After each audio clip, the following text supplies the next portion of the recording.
J'ai beaucoup de joie à vous partager un sujet qui me tient à cœur depuis quelque temps et je pense que c'est un sujet d'actualité. J'aimerais parler de l'espérance. Fondé dans l'espérance. Et voilà. Nous sommes quand même dans un contexte un peu anxiogène, au niveau des actualités, au niveau de l'éthique, au niveau des lois, au niveau de plein de changements. Et on peut se dire, mais Seigneur, mais qu'est-ce qui se passe? Voilà, j'ai la foi, je t'aime, mais vraiment, qu'est-ce qui se passe, quoi? Et moi, dans cette interrogation, ça fait 2 ans à peu près que le mot espérance est venu fortement dans mon cœur. Et du coup, j'ai travaillé ce sujet. J'aimerais vous faire partager ce qui m'a béni dans ce sujet-là. Alors, on va voir si ça va aller jusque là-bas, ce truc. Eh ben non. C'est pas assez puissant, donc je sais pas. Du coup, je ferai un petit signe pour changer la diapo, parce que là, ça passe pas. Voilà, donc, diapo suivante, ceux qui espèrent en l'Éternel. Alors, quelques versets connus, mais qu'il est bon de se rappeler. En introduction, ceux qui espèrent en l'Éternel posséderont le pays. Je rappelle que c'est pas une possession, c'est pas les croisés, c'est pas les conquistadors, mais influenceront le pays, béniront le pays. C'est le premier commandement qui a été donné à l'humanité, Adam et Ève. Vous allez dominer sur la terre, etc. C'est ce premier commandement. Dans tous les domaines, influencer, amener une atmosphère du ciel, c'est le commandement. Espère en l'Éternel, garde sa voie, il t'élèvera pour que tu possèdes le pays. Alors juste petite parenthèse, je ne peux pas m'empêcher, mais quand même, en français, élever, le mot élève dans les écoles, ça vient de là, des élèves. Je ne sais pas si ça se dit en Suisse, aussi des élèves. C'est pour les élever, c'est pas de l'élevage. Le but, c'est les élever. Et pourquoi est-ce que Dieu nous élève? Pour qu'on touche notre pays, voyez, pour qu'on touche, qu'on influence. Et puis, 1 Corinthiens 13, vous connaissez ce fameux verset, 3 choses demeurent et demeureront toujours. La foi, l'espérance et l'amour. Et la plus grande, c'est l'amour. Alors moi, à 20 ans, j'ai rencontré le Seigneur, avec une foi en lui. Donc la foi, je vois ce que c'est, vous voyez. L'amour, ben oui, bien sûr, il faut aimer Dieu, son prochain. Mais l'espérance était toujours un mot comme ça qui sonnait un peu creux. C'est un peu vague, quoi. Ça me paraissait vague. Et j'aimerais ce soir, le rendre plus clair.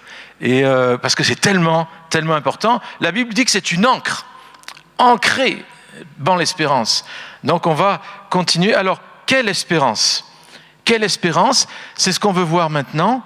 On veut s'attarder un peu à ce que c'est, parce que c'est un cadeau que Dieu nous fait. Et j'aimerais qu'on puisse vraiment évoquer ce cadeau. Alors, il y a des sages qui ont parlé de l'espérance. On peut continuer au niveau des diapos. Il y a des sages, alors c'est pas dans la Bible, mais ce qui se dit. Écoutez ça. Seul est heureux celui qui a perdu tout espoir. Ça, c'est de la sagesse hindoue. Car l'espoir est la plus grande torture qui soit, et le désespoir le plus grand bonheur. L'idée, c'est que ici, si tu espères trop, tu vas être déçu, donc il ne faut pas espérer. En fait, c'est cette notion que moins tu vas vivre et éprouver de sentiments et tout ça, moins tu vas faire des montagnes russes, plus tu vas maîtriser ta vie, plus ça va être tranquille. Et c'est cet état-là de non-vie, en fait, qu'il faut avoir. Et ça, vous savez, c'est quand même, c'est l'influence de milliards de personnes sur cette terre aujourd'hui, cette philosophie-là. C'est pas rien. Bon. L'espérance n'est qu'un charlatan qui nous trompe sans cesse. Et pour moi, le bonheur n'a commencé que lorsque je l'ai perdu. 18e siècle. Alors, me dire, c'est vieux, mais il y a ce courant de pensée encore qui est là. Donc, notre société n'est pas à l'abri de la tentation du désespoir. D'ailleurs, au niveau de la jeunesse, on en sait quelque chose. Je peux vous dire que le climat, et c'est pas seulement les chrétiens qui le disent, mais c'est la société, il y a un climat vraiment de manque d'espérance partout. Dans le corps enseignant, chez les enfants, chez les jeunes. J'ai discuté avec mon neveu qui est dans une autre école de commerce. J'ai dit, mais c'est quoi l'ambiance là-bas au niveau? Qu'est-ce qu'ils espèrent quoi, les jeunes autour de toi, les étudiants? Il me dit, ils espèrent plus rien. Ils espèrent plus rien. Il me dit, nous, on essaie de vivre, de profiter un peu voilà, mais on n'a plus de trajectoire. Il n'y a plus d'espérance. Et ça, c'est des bacs plus 5 qui forment la plus future élite dans les écoles de commerce. Donc il y a un climat de désespoir. Les sociologues s'accordent pour dire que notre société est une société sans espérance ou d'espérance un peu creuse, une société qui se nourrit de l'immédiateté, vous voyez. Donc les conséquences de ça, c'est le découragement, la démotivation. La démotivation, à quoi bon ? À quoi bon se faire des efforts ? À quoi bon prier, même si c'est pour arriver à quelque chose qui amène à des ébranlements, à des nations qui s'affrontent les unes les autres, etc. Vous voyez ? Ou alors une fuite en avant. Eh bien, puisqu'il n'y a plus d'espérance, moi je vais profiter aujourd'hui. Et je vais profiter de la vie. Et puis, c'est ce que dit dans 1 Corinthiens, il nous est dit, si les morts ne ressuscitent pas, alors mangeons, buvons, car demain nous mourrons. C'est l'apôtre Paul qui dit ça. Donc, vous voyez, cette fuite en avant, elle peut être là. Alors, quelle espérance ? L'espérance chrétienne, et j'aimerais qu'on continue là dans la réflexion, j'aimerais dire tout de suite, ça n'a rien à voir avec l'espoir petit e. L'espérance chrétienne n'a rien à voir.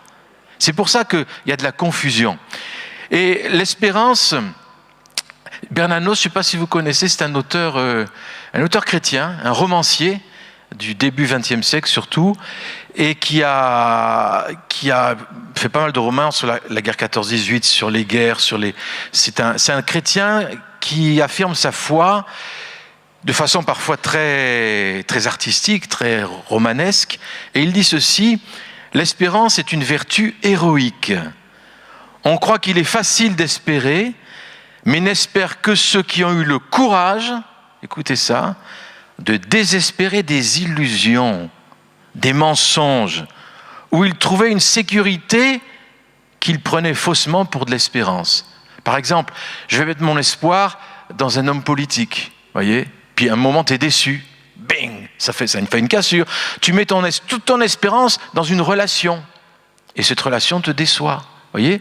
C'est ça. Donc l'idée, c'est que la vraie espérance, c'est de ne pas espérer sur des choses qui sont futiles, qui ne tiennent pas, qui vont t'amener à être déçu. On a besoin d'espérance, mais on a besoin de la vraie espérance. Et c'est Malraux aussi, un auteur français, qui disait « Un monde sans espoir est irrespirable ». Aujourd'hui, il y a quelque chose d'irrespirable un peu dans notre monde. Et les illusions de l'espoir, alors, il y a le rêve transhumaniste, l'homme, il va... Vous savez, on croit que la science, avec le progrès, tout ça, ça va aller mieux, et on va défier la mort. Et puis là, le petit virus, là, il y a 3 ans, qui a tout paralysé le monde, alors déjà ce rêve transhumaniste, l'homme tout-puissant qui se maîtrise, qui va arriver à repousser la vieillesse et repousser les limites, ben déjà on y croit moins. Et puis le rêve politique. Ah ben si je vais voter pour celui-là, en Europe, là vous êtes dans l'Europe, mais l'Europe politique, bientôt il y a les élections. Il y a beaucoup de gens qui disent, ben voilà, c'est lui, c'est elle, ça y est, c'est qui va nous sauver. Aux États-Unis, beaucoup de chrétiens sont là-dedans aussi, hein, la politique. Donc il y a des clans, il y a des divisions, parce qu'on croit qu'il y aura un sauveur. On est toujours dans cet état-là. Donc voilà, c'est l'espérance chrétienne, elle, on continue pour la Bible. Pour la Bible, l'espérance, c'est une chose naturellement improbable. Alors, ça veut dire quoi ? Par exemple, la venue de Jésus, le retour de Jésus, le retour du Seigneur, la résurrection des morts, l'avènement de nouveaux cieux et d'une nouvelle terre. C'est ce que la Bible promet, c'est ce que Dieu a promis.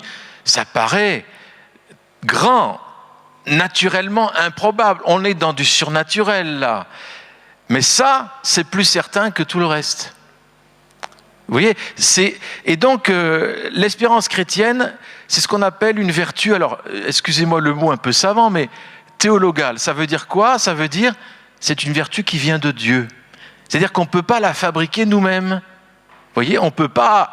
Allez, je vais avoir de l'espérance. Allez, vas-y. Non, ça ne marche pas comme ça. L'espérance, elle vient de Dieu. C'est comme la foi et c'est comme l'amour. Ça vient de lui. Donc il faut prendre.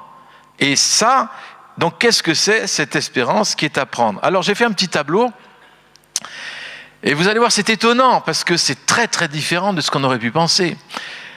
L'espoir, il part de notre présent. Par exemple, tu es là aujourd'hui, samedi, là, 20 avril, Et tu te projettes dans l'avenir et tu espères. Alors, on espère qu'il va faire beau, déjà, qu'il va faire un peu plus chaud. Vous voyez, ça par exemple. On espère que cet été, il y aura des bonnes vacances en famille, etc. J'espère. Donc, je pars du présent et j'invente un futur. Ça, c'est l'espoir petit e. L'espérance chrétienne, c'est pas du tout ça. Elle part du futur, de ce que Dieu a promis. Et à partir de ce futur, paf, tu réinventes ton présent. Vous vous rendez compte ? C'est carrément différent. On continue. L'espoir, on projette ses désirs, ses aspirations, ses envies. Mais je peux vous dire qu'il y a un moment, c'est forcément déçu. Forcément. L'espérance, elle, grand E, elle prend appui dans la foi, en la victoire de la vie, dans les promesses de Dieu, immuables, totales, et immenses. Non seulement pour nos vies personnelles, mais pour les nations et pour le monde. Dieu a tant aimé le cosmos qu'il a donné sa vie. Le cosmos, c'est toute la création. Et donc, cette espérance, voyez, elle prend appui sur le futur, les promesses de Dieu. Le petit espoir s'appuie sur des rêves qu'on se fabrique, et l'espérance, elle s'appuie sur les rêves de Dieu, et les rêves de Dieu s'accomplissent toujours. C'est pas pareil. Et il a montré par la résurrection de Jésus, on a fêté Pâques il n'y a pas longtemps. D'ailleurs, j'en profite pour dire que c'est bientôt la Pessah juive au niveau du calendrier. Donc on est vraiment dans une période de temps tout à fait exceptionnelle qui annonce la libération, la sortie de l'esclavage, mais aussi la résurrection de Jésus. Donc vous voyez, l'espoir n'est pas l'espérance. On continue. La Bible dit que l'espérance, c'est une ancre. Hébreux 6, cette espérance, nous la possédons comme une ancre de l'âme, sûre et solide. Elle pénètre au-delà du voile. Elle pénètre dans l'éternité. Elle pénètre dans le royaume de Dieu. Elle pénètre dans la présence de Dieu.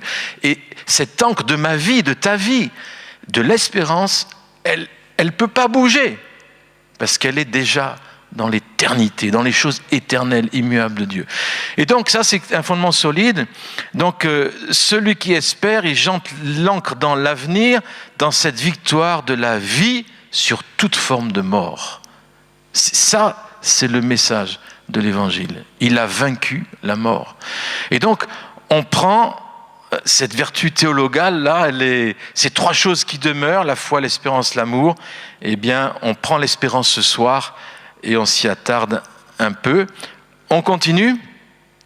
Alors maintenant, on va parler un peu de la foi et l'espérance. Là, vous avez une image d'Abraham, c'est avec sa famille, et quand le Seigneur lui a dit, bien écoute, tu vas vers le pays que je te montrerai. Donc la foi, c'est une ferme assurance des choses qu'on espère. Vous avez vu le rapport ? La foi, c'est l'assurance des choses qu'on espère. Donc déjà, les deux marchent ensemble. J'aimerais vous dire tout de suite que la foi sans l'espérance, elle ne tient pas. Déjà, ce soir, retenez ça. La foi sans l'espérance ne tient pas. Donc, il y a besoin des deux. Donc, dans Romains 4, il est dit, il est notre Père devant celui auquel il a cru, Dieu, qui donne la vie aux morts, qui appelle les choses qui sont point comme si elles étaient, espérant contre toute espérance, il parle d'Abraham là, espérance contre toute espérance, il crut, en sorte qu'il devint le père d'un grand nombre de nations, selon ce qui lui avait été dit, telle sera ta postérité. Donc vous voyez, Abraham, il a espéré contre toute espérance. Quand Dieu lui a dit donc, tu vas dans le pays que je te montrerai, ça fait, regarde les étoiles, regarde le sable, ta postérité sera aussi grande que ça, le Seigneur l'a touché dans l'espérance. Et ensuite, il a mis sa foi en action, c'est-à-dire, il est sorti du pays et il s'est mis à marcher. Ça, c'est la foi. Mais la foi, elle était conduite par l'espérance. Le grand rêve de Dieu. Aujourd'hui, Dieu veut réactiver l'espérance dans son Église. Il veut réactiver l'espérance dans nos cœurs. L'espérance et la foi chez Abraham, un petit tableau. Donc il nous est dit, il a espéré contre toute espérance, ça c'est l'espérance. Il a cru, ça c'est la foi. Ta postérité sera comme les étoiles du ciel, comme le sable au bord de la mer, ça c'est l'espérance. Et alors, va dans le pays que je te montrerai, il va, ça c'est la foi. Ensuite, il attendait la cité qui a de solides fondements, celle dont Dieu est l'architecte et le constructeur. Il s'agit du royaume de Dieu. Il s'agit de quelque chose d'inébranlable. Il a vu quelque chose d'éternel. Vous savez que la fin de l'histoire, c'est pas nous qui partons au ciel, mais c'est le ciel qui descend sur la terre. Ça, c'est la fin de l'histoire. C'est la Jérusalem céleste, le royaume de Dieu qui descend sur la terre. Donc, il a vu ça, Abraham, et ça a donné la force dans sa marche, parce qu'il a vu cette cité. Alors, j'aimerais dire, ça, c'est vraiment l'espérance. Vous voyez au-delà.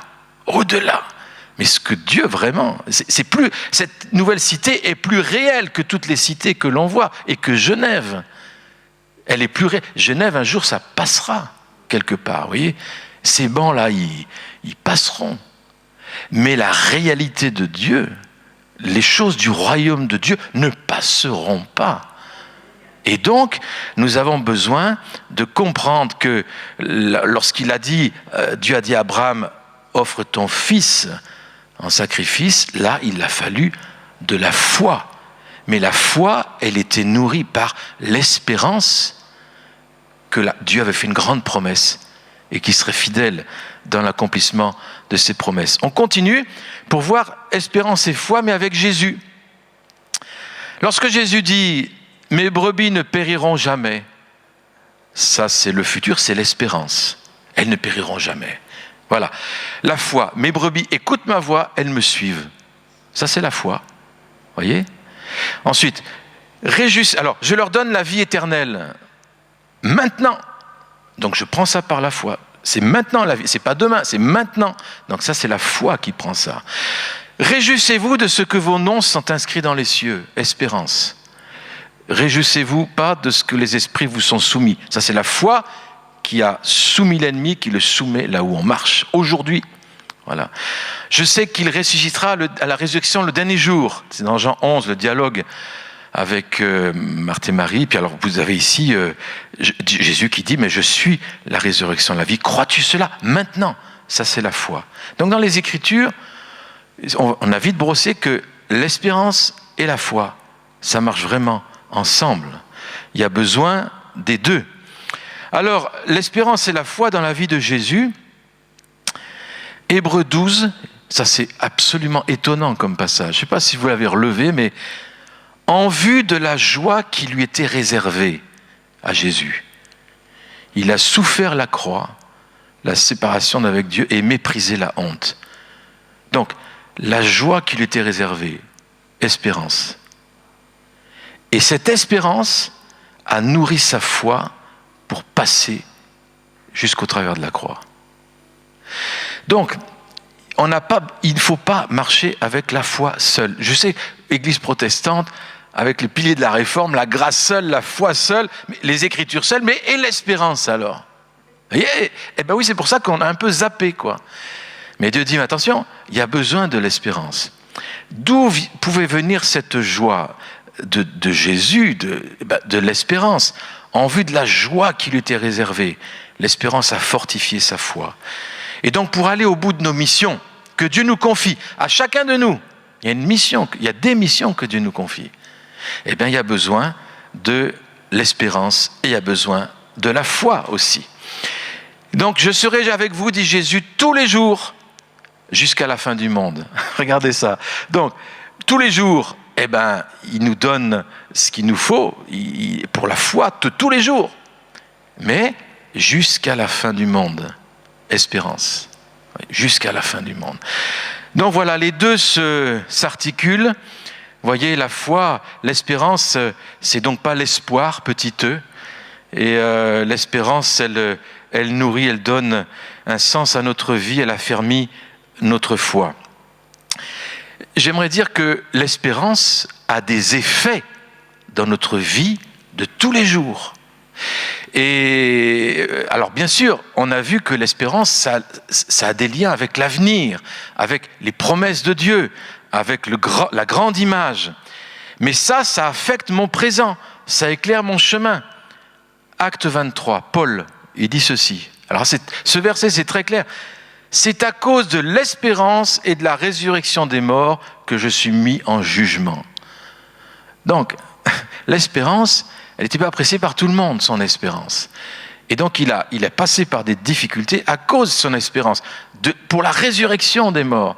Donc il a payé un prix à cause de l'espérance qui était en lui. Et regardez 1 Timothée 4, alors là c'est encore plus flagrant. Nous travaillons en effet et nous combattons parce que nous mettons notre espérance dans le Dieu vivant, qui est le sauveur de tous les hommes, principalement des croyants.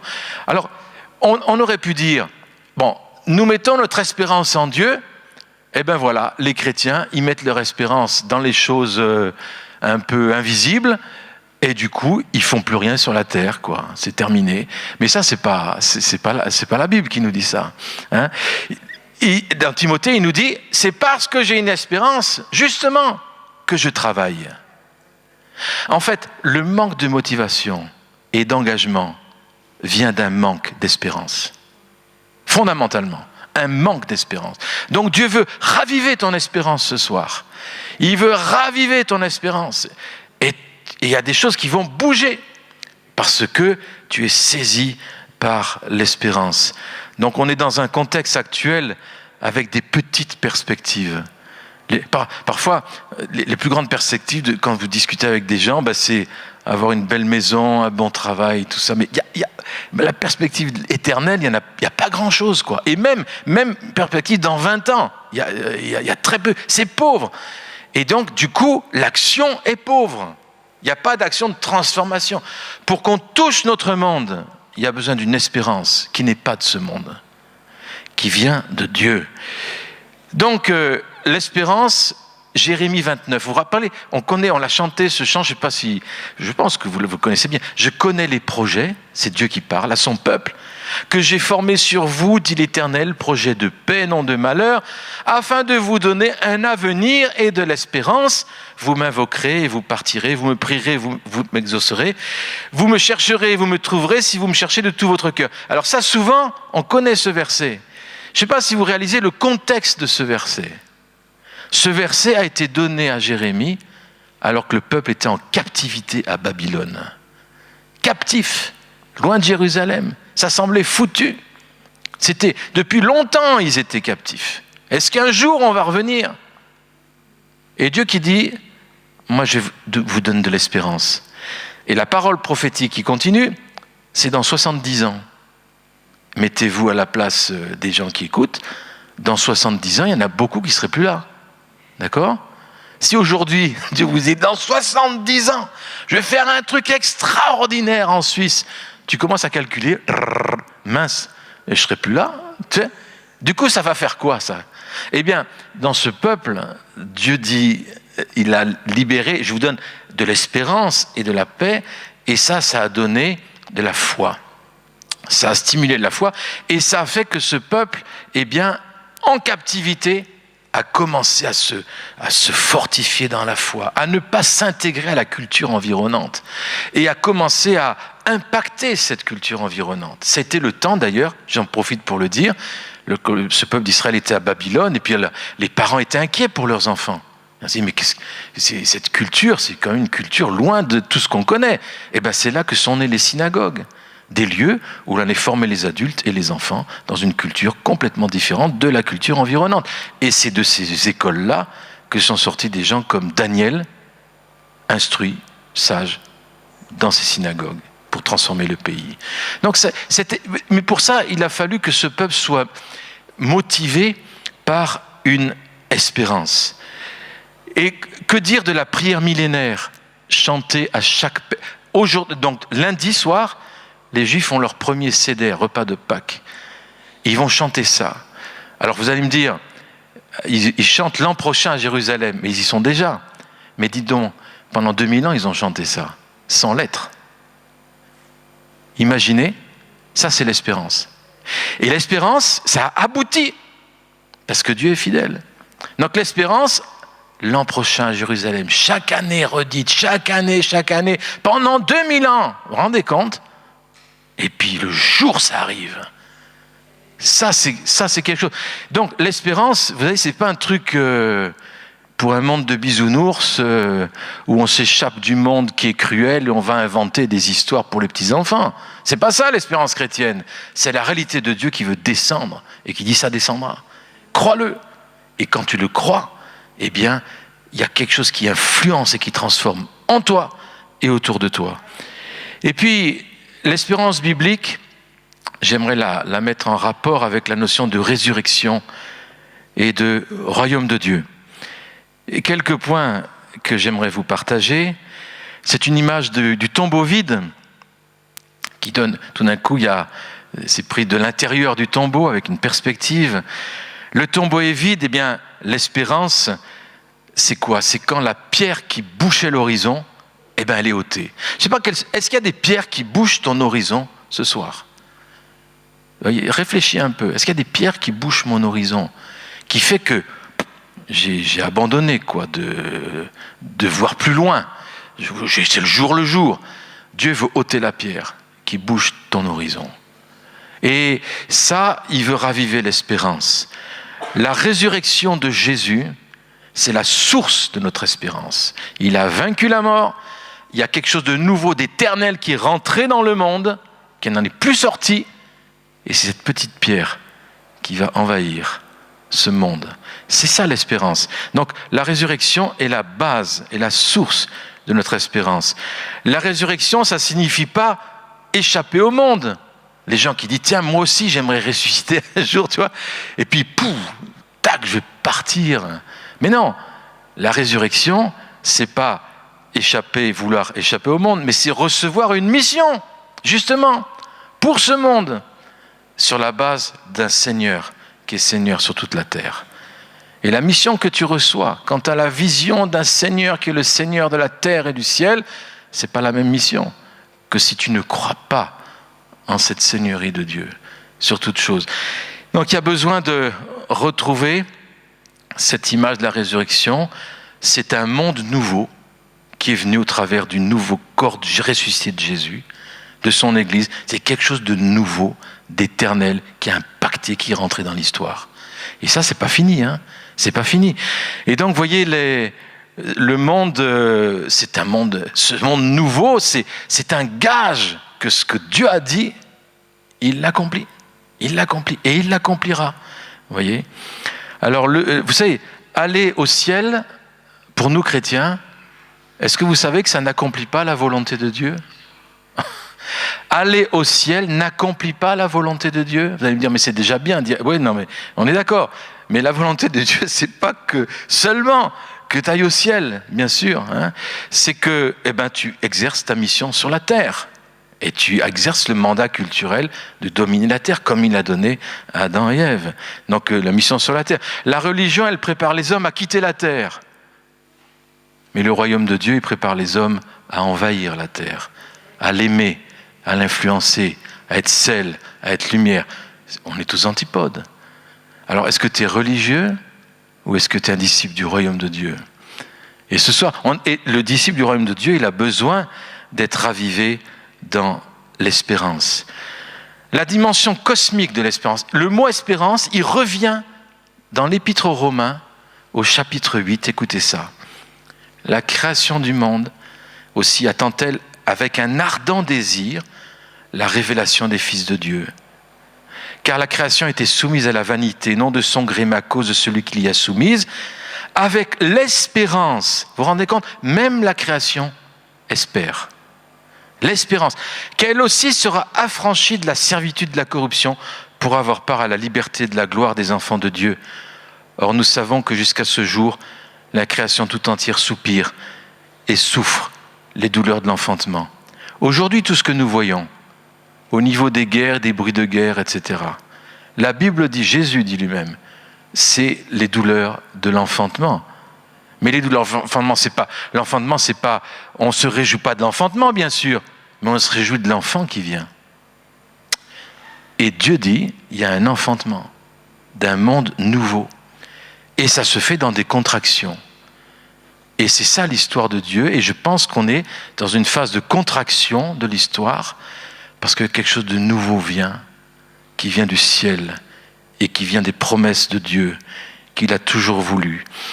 1 Corinthiens 15, 58. Alors là, tout le chapitre 15, Paul parle de la résurrection.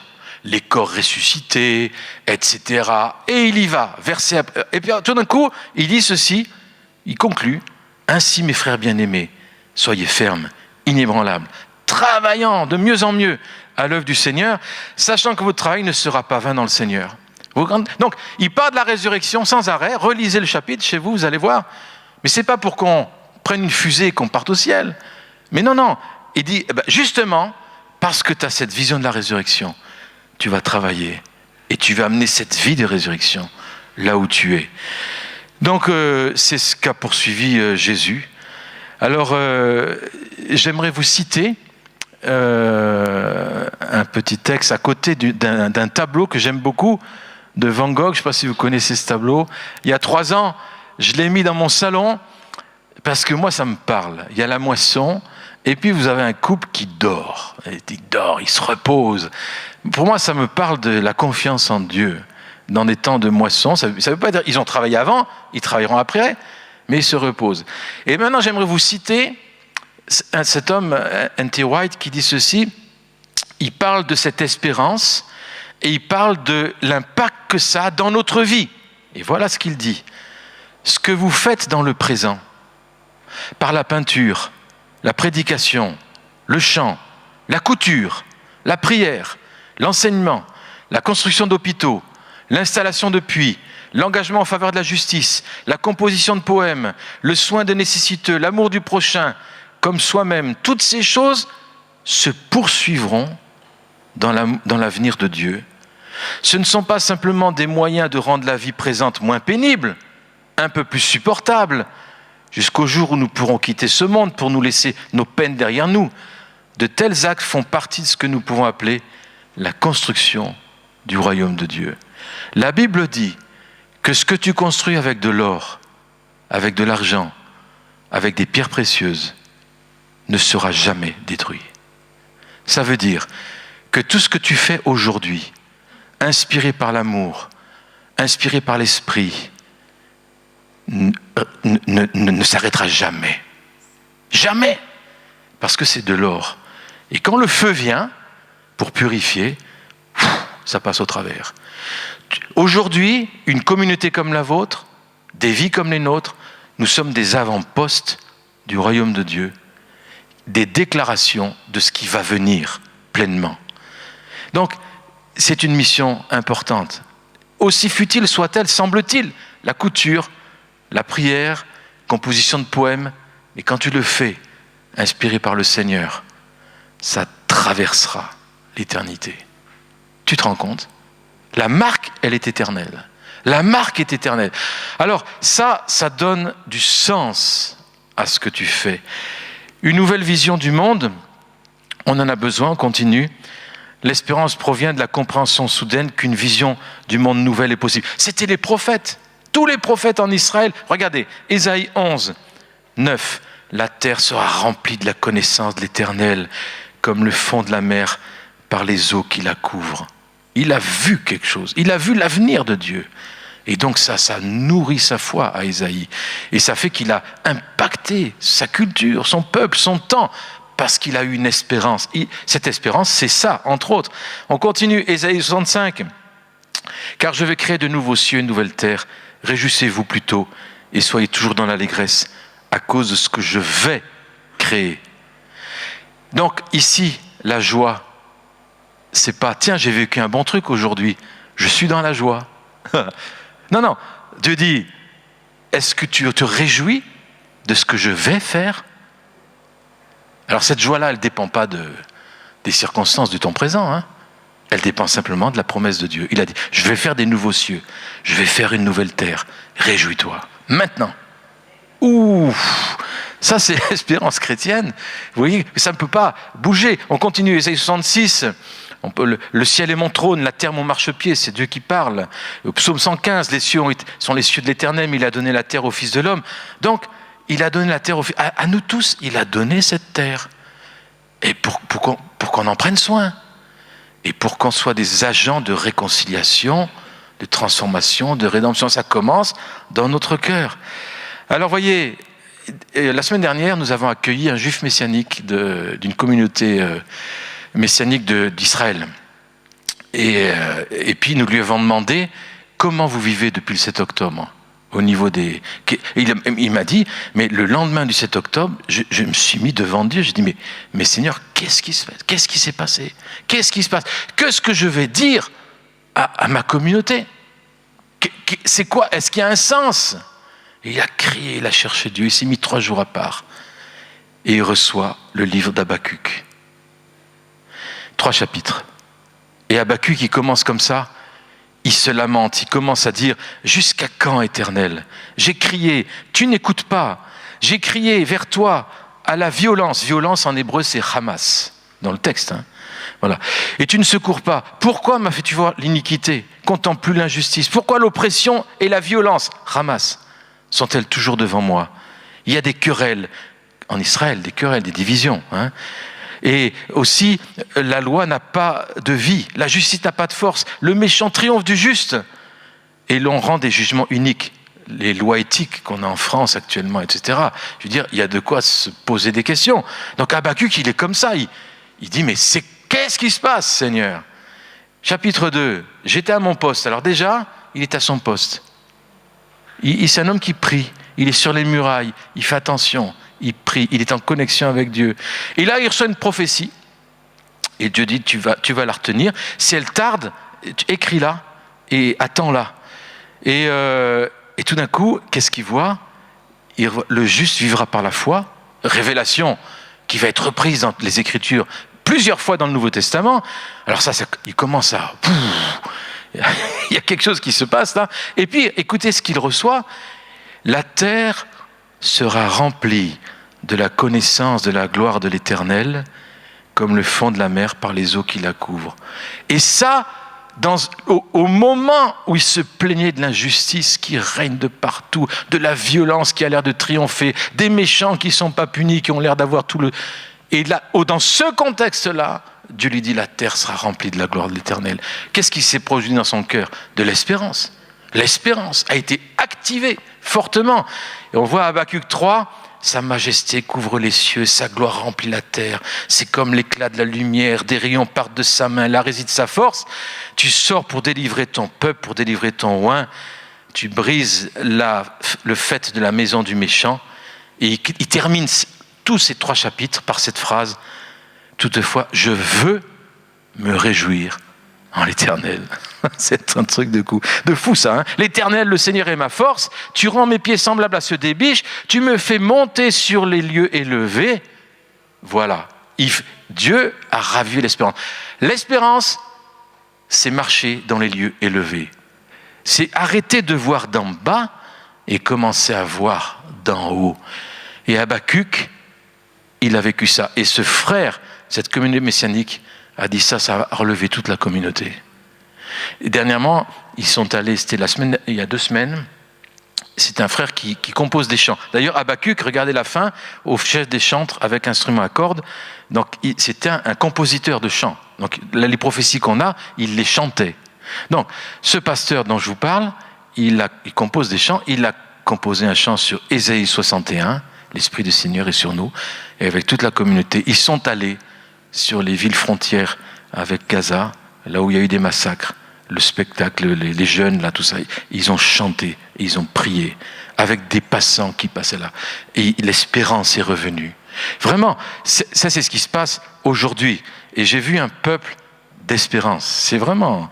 Et je termine, un dernier point, repenser à notre mission, à nous tous ici, à la lumière de l'espérance. Ça veut dire quoi? Eh bien, cette espérance, cette encre de l'espérance, eh bien, elle nous empêche de tomber dans les ornières des déceptions, des attentes déçues, du rejet du monde actuel, de l'attente passive du retour de Jésus, comme un cosmonaute qui viendrait dans le temps présent. Elle nous invite à être nous-mêmes des agents de transformation du monde actuel, en proclamant, en incarnant le royaume de Dieu dans nos salles de classe, nos foyers, nos lieux de travail, retrouvant ainsi la pleine mesure du mandat culturel donné à l'homme par la Genèse. Donc repense ta mission sur cette terre à la lumière de l'espérance Notre espérance en la cité céleste, loin d'être démobilisatrice, elle doit devenir un instrument stimulant essentiel à notre action présente. Rappelez-vous Martin Luther King, par rapport à sa lutte contre le racisme. L'espérance, qui dit « j'ai fait un rêve ». Ben c'est quoi ça? C'est l'espérance. Et ce rêve, ça n'a pas fait de lui un rêveur qui plane, ça fait de lui quelqu'un qui a changé les lois et la société. On a besoin de l'espérance. On a besoin d'être réactivé dans l'espérance. Bien sûr, la foi, bien sûr, l'amour, mais l'espérance aussi. Alors, bâtir pour l'éternité, on l'a lu dans Corinthiens 15, voilà, la peine que vous donnez au service du Seigneur n'est pas inutile. J'aimerais vous citer encore un petit paragraphe qui m'a beaucoup touché. Écoutez ça. Vous n'êtes pas en train de lubrifier l'axe des roues d'une machine qui est sur le point de tomber d'une falaise. Il y a des chrétiens qui pensent que le monde de Dieu, voyez, Dieu va tout bousiller, tout faire exploser et tout recommencer.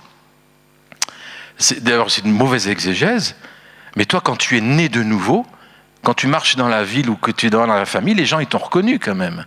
Pourtant, tu es né de nouveau. Eh bien, il y a de l'ancien et il y a du nouveau. Eh bien, avec la terre, ce sera pareil.